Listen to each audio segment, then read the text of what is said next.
Alright, so I just wanted to make a video kind of going over a typical Williams System 3 through 7 board set. So nothing's been done on this board set just yet. And we'll start here with the 40-pin interconnect.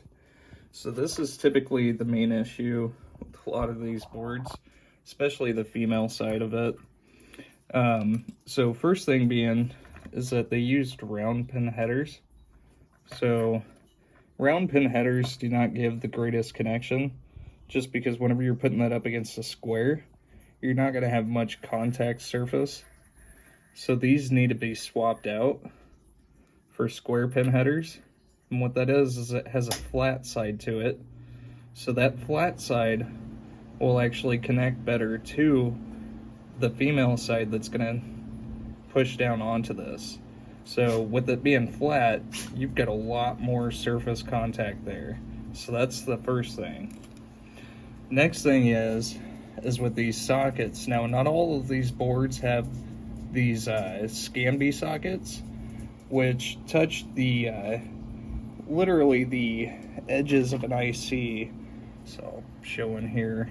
So rather than touching the outside and the inside of the legs, these sockets here literally just touch the edges there on both sides, which is not a very good connection, especially over time. If you pull these, reinsert them, and especially with them being 40 years old, they're not going to hold up very well. So what I do personally is I pull all of these sockets that we're going to use on the board. Now, this is a, let's see, a four prom configuration here. So what I do is I usually upgrade it to the 3-prom configuration, so the 2 flipper ROMs and then the 1 combined game ROM there. And what I do is I replace those with dual wipe sockets, right? So what this does is it touches both the outside and the inside there of the flat connection. So you're getting a lot more surface contact there. It's just, overall, it's going to improve the quality of the board, the quality of all your connections, basically going to make it to where you don't have to worry about it. Next thing is the header pins that are on this board. Now this one, you know, it's been stored, so these are kind of bent up, but usually they're also bent up on a lot of the MPUs that I get in. Now, again, with these, just like the 40-pin headers, these are also round pin headers as well.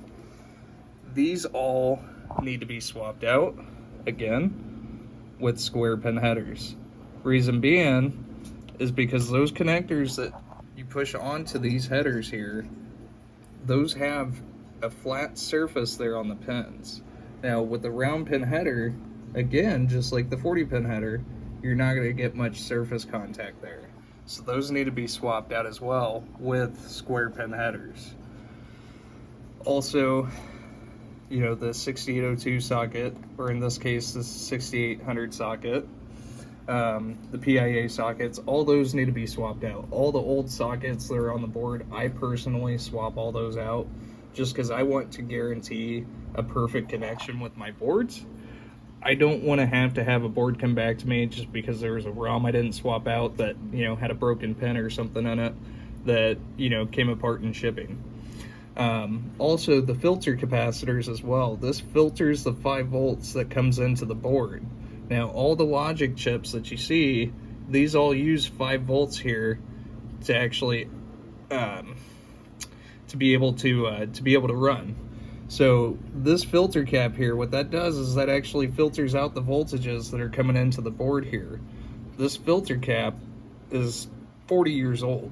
This thing may still be working right now, but we want to go ahead and replace that, especially while it's on the bench. It's like a 60-cent part. You could probably find them cheaper through different manufacturers. But that's another thing as well.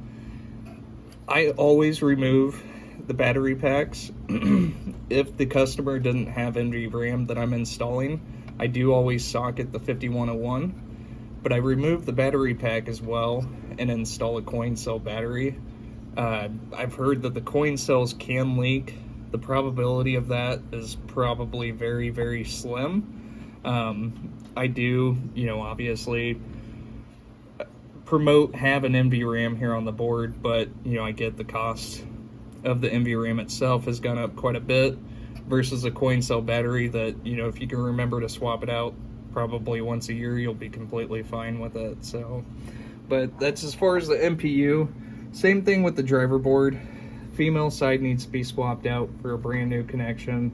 They're 40 years old. It's the most problematic here on these board sets, as well as the I believe there's 12 header pins there that are sitting on the driver board, so those all need to be swapped out for square pin headers as well, because they are round pin.